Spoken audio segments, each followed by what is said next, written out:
Now, if there is a dominant feature of teratozoospermia, the DNA content of the sperm is not appropriate for procreation, what would be the counseling that you will provide to the patient? So in these patients, if there is only teratozoospermia, then we will have to look for something called as DNA fragmentation index or DFI, especially if there was a history of prior pregnancy loss, history of abortions. So it makes us very important to look for DFI index, and based on the DFI index, we can counsel the patient about the probable risk of recurrent pregnancy loss even if we go with an IVF technique at that point of time. So in that scenarios, we always advise for pre-gestational testing.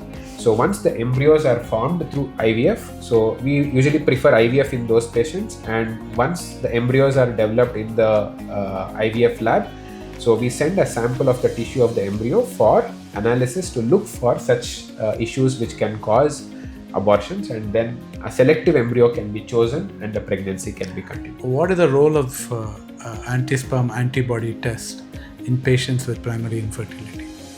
Anti-sperm antibodies is a very uncommonly done investigation in case of infertility.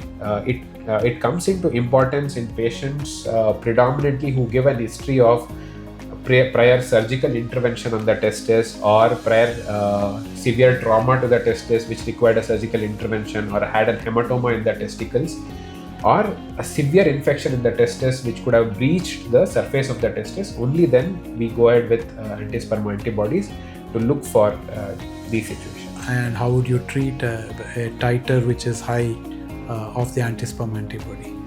So these are treated with steroids in the first place, and there are other techniques where you can even up to plasmapheresis, but usually we don't go up to that stage. But most commonly, steroids are used as oral steroids are used to treat such conditions.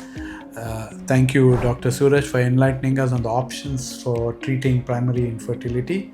Thank you. Thank you, sir.